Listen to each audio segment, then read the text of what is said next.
అదేవిధంగా 2008లో 16 మంది వికలాంగులు, 10 మంది వయోవృద్ధులకి సహాయం చేశాం. 2009లో 25 మంది వికలాంగులు, 15 మంది వయోవృద్ధులు. 2010లో 35 మంది వికలాంగులు, 15 మంది వయోవృద్ధులు. 2011లో 40 మంది వికలాంగులు, 25 మంది వయోవృద్ధులు.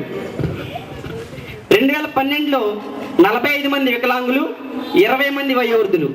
అదేవిధంగా లాస్ట్ ఇయర్ 2013లో 55 మంది వికలాంగ వయోవృద్ధులకి మరియు 25 మంది మానసిక వికలాంగులకి సహాయం చేసామండి. ఈ 7 సంవత్సరాల్లో మేము మొత్తం 328 మంది వికలాంగ వయోవృద్ధ మానసిక వికలాంగులకి సహాయం చేయడం జరిగిందండి. ఇలా చేస్తూ 2013 కార్యక్రమం అయిపోయింది. స్పీచ్లన్నీ వేసాం, చాలా బాగుంది. కార్యక్రమం అయిపోయింది. కార్యక్రమం చేపట్టేసి హైదరాబాద్ వెళ్ళిపోవడం ఒకటే మిగిలింది. వెళ్ళిపోదాం అనుకున్నాం. జనవరి 20వ తారీఖు అండి, లాస్ట్ ఇయర్ జనవరి 20వ తారీఖుని మా మల్లికార్జున స్వామి, పిచ్చిక మల్లికార్జున స్వామి చింతామణి గారి ఇంటికి వెళ్ళారండి. బాలచింతామణి గారి ఇంటికి వెళ్ళి ఏదో మాట్లాడుతుంటే సదాశివరావు గారు మనకి పత్రిక నడిపిస్తున్నారు, ఉప్పగంటి సదాశివరావు గారు. ఆ పత్రిక ఆయన దగ్గర ఉందంట. ఆయన చెప్పారు, మీరు ఒక చిన్న ఆర్టికల్ తయారు చేయండి మీరు చేసే కార్యక్రమాలన్నింటి గురించి, ఈ పత్రికలో వేద్దామని చెప్పి ఒక ఆలోచన మల్లికార్జున స్వామి చెప్పారంటండి మన బాలచింతామణి గారు. సరే అని చెప్పి కొట్టేశాడు మా వాడు. హైదరాబాద్ వచ్చేసాడు, మాట్లాడేసుకున్నాం, అంతా అయిపోయింది. జనవరి 25వ తారీఖుని మేము కూర్చున్నాం సరదాగా. ఇలాగా చెప్పారు చింతామణి గారు, ఇలాగా ఒక ఆర్టికల్ తయారు చేద్దామన్నారు, పత్రిక ఇద్దాం అనుకున్నారు. మనం ఎందుకు పత్రిక లాంచ్ చేయకూడదు అని ఒక ఆలోచన వచ్చింది మల్లికార్జున స్వామి. సరే ఓకే డన్, చేసేద్దాం అంతే అనుకున్నాం. 26వ తారీఖు జనవరి 20వ తారీఖు రిపబ్లిక్ డే. హైదరాబాద్లో ఒక 10 మంది కుర్రోళ్ళు ఉన్నాడు, బాలగడ వీధి సభ్యులు. జనవరి 26వ తారీఖు అందరికీ హాలిడే కాబట్టి అందరూ మీట్ అయిపోయాం. ఓకే ఇలా చేసేద్దాం అనుకుంటున్నాం, లాంచ్ చేద్దాం అని చెప్పి అనుకున్నాం. అంత అనుకుని ఎవరెవరి దగ్గర తీసుకోవాలి, వేసాలు ఏంటి అని చెప్పి అనుకున్నాం.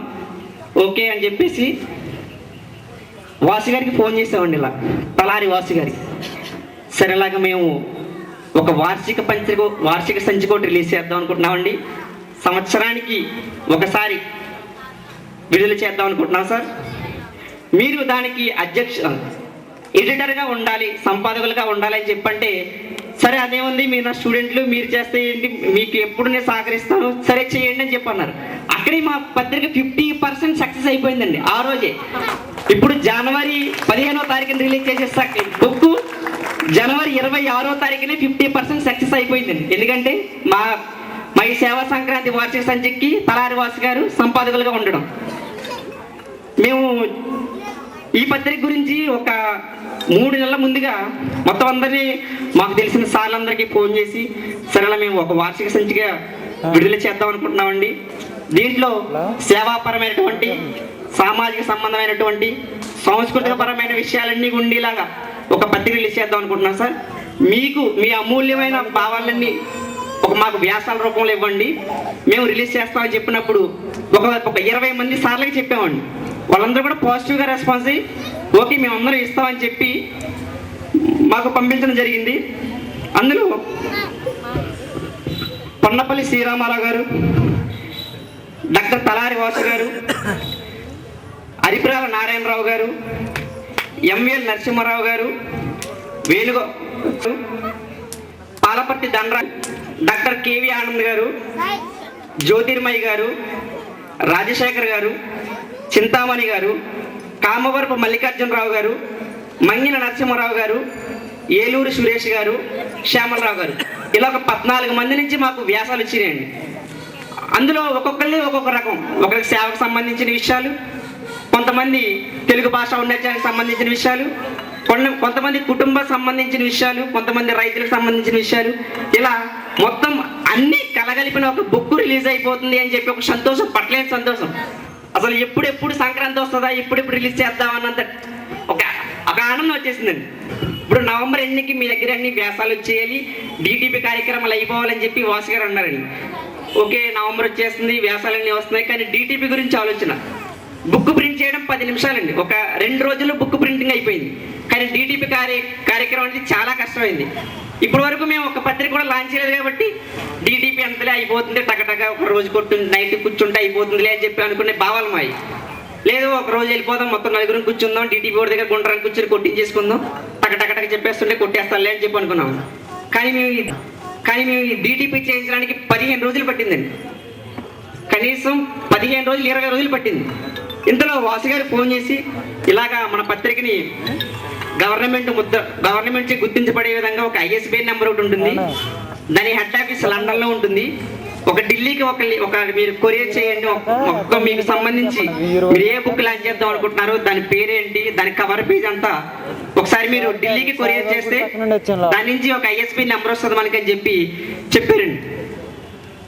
చెప్పిన తర్వాత దాన్ని మేము పంపించాం ఢిల్లీకి. మన పత్రిక ఒక ISBN నెంబర్, గవర్నమెంట్ చేత గుర్తించబడిన ఒక ISBN నెంబర్ కూడా మన పత్రిక వచ్చిందండి. గవర్నమెంట్ చేత గుర్తించబడింది మన పత్రిక. ఇదే విధంగా ఓకే పత్రిక కొట్టించేసాం, అయిపోయింది. మళ్ళీ ఇంకొక ఆలోచన, మనం ఇప్పుడు మన కాన్సెప్ట్ ఏంటి, మదర్ తెరీసా లక్కీ డ్రాని ఏర్పాటు చేసి వికలాంగ వయోవృద్ధులకి సహాయం చేయాలి. కానీ మనం ఒక పత్రిక కొట్టిస్తే దీనికి ఒక 30,000 రూపాయలకి వచ్చేది. అంటే వికలాంగుల డబ్బులు తీసుకొచ్చి పెడదామా అని ఒక ఆలోచన. సరే ఈ పత్రిక పట్టుకుని మొత్తం సిటీ అంతా తిరిగేవాడిని, ఏం చేద్దాం. ఈ పత్రిక గురించి మొత్తం దీంట్లో ఉన్న వ్యాసాల గురించి చెప్తే మొదటగా మా వరుణ్ మోటార్స్ ప్రైవేట్ లిమిటెడ్ వారండి. వీళ్ళు కమర్షియల్గా కాదు, ఏదో యాడ్ ప్రకారం కాదు, మీరు ఒక ఉన్నతమైన ప్రమాణంతో ఒక పత్రిక రిలీజ్ చేస్తున్నారు, దీనికి మేము సపోర్ట్ చేస్తానంటే సపోర్ట్ మాత్రమే, యాడ్ కాదు అని చెప్పి మన జాన భగవాన్ గారు, అదేవిధంగా అమ్మ ప్రొడక్ట్స్, అమ్మ ఎంటర్ప్రైజ్ ఆయన, శ్రీ సాయి ఎంటర్ప్రైజ్ వారు ఈ మన పత్రికకి సపోర్టివ్గా ఉన్నారు. వీళ్ళందరికీ శ్రీ బాలగణపతి యువజన సేవా సమితి తరపున కృతజ్ఞతలు తెలియజేసుకుంటున్నాను. నాగరాజు గారు మనకి మంచి సపోర్ట్ ఇచ్చారండి. యాక్చువల్గా మనం ఈ పత్రిక బయట కొట్టించాలంటే ఒక 45,000 రూపీస్ వరకు అవుతుంది. కానీ మనం చేసేది సేవా కార్యక్రమానికి సంబంధించింది కాబట్టి వాళ్ళు మనకు ఒక 28,000 ఓన్లీ పేపర్ కాస్ట్, ప్రింటింగ్ వరకు, ప్రింటింగ్ ఛార్జెస్ తీసుకోలేదండి, ఓన్లీ పేపర్ కాస్ట్ మాత్రమే తీసుకుని మన ఈ బుక్ మనకు అందించారండి. వాళ్ళకు కూడా మా బాలగణపతి యువజన సేవా సమితి తరపున కృతజ్ఞతలు తెలియజేసుకుంటున్నాను. ఇందులో మీకు ఒక విషయం చెప్పాలండి, ఈ వ్యాసాలు రాసేటప్పుడు డీటీపీ చేసే నాగరాజు గారు ఒక మాట చెప్పారు, నేను ఏమి చూడండి ఎంత కమర్షియల్గా ఉంటుంది, చేసేస్తాను, డీటీపీకి చదివిదే ఉండదండి వ్యాసాలు, వాళ్ళు చూసింది టక్కటక్కడ తీసుకెళ్ళిపోవడమే అని చెప్పాయి. కానీ చింతామణి గారు రాసిన ఒక కథ, ధనరాజు గారు రాసిన వాటలమ్మ కథ, ఒకసారి ఏంటో కథ బాగుంది కదా అని చూసారంట, చదువుతూ చేద్దాం కథ బాగుందని చెప్పి అరగంటలో చేయాల్సింది ఆయన 5 గంటలు చేశారంట ఒక్కటి. ఎందుకంటే దాంట్లో ఉన్న డెప్త్ అటువంటిది. ఆయన డీటీపీ చేయించడానికి ఇంకా అటువైపు పెట్టలేదంట, ఓన్లీ కథ ఎలా ఉంది దాని మీదే కాన్సన్ట్రేషన్ అంతా, ఇంకా పని మీద లేదా ఆయనకి. అలా చెప్తుంటే డీటీపీ చేసి ఆయన ఇలా అన్నాడంటే ఈ పత్రిక బయటకు వచ్చిన తర్వాత ప్రజలు ఎలా అంటారు, అసలు మేము ఈ పత్రిక బయటకు వస్తే దీని స్థాయిని మేము అందుకోలేము, అసలు ఈ పుస్తకాన్ని మనం దీని స్థాయి ఎంతవరకు వెళ్తుందో ఊహించలేని పరిస్థితిలో ఉన్నామండి. ఈ పత్రికని లాంచ్ చేయాలని మా కోరికతో ఇంత ఘనంగా మేము చేయాల్సి వచ్చింది. Thank you very much. వారు ఎదుర్కొన్నటువంటి సాధక బాధకాలన్నీ చాలా చక్కగా కోటి చెప్పడం జరిగింది. ఇప్పుడు పత్రికని మానస పుత్రిక అన్నాను ఇందాక, ఆ ప్రసవ వేదన ఏంటో ఆయన చెప్పాడు. ఎందుకంటే ఒక పత్రికను తీసుకురావడం అంటే అంత చిన్న విషయం కాదు. చాలా కమ్యూనిటీ హాల్ ధన్యవాదాలు. ఇక ప్రధాన కార్యక్రమంలోకి మనం వెళ్ళినట్లయితే తర్వాత సమావేశాన్ని కంటిన్యూ చేసుకుందాం. ఈ కార్యక్రమాన్ని ఆర్గనైజర్స్ ముందుండి జరపవలసిందని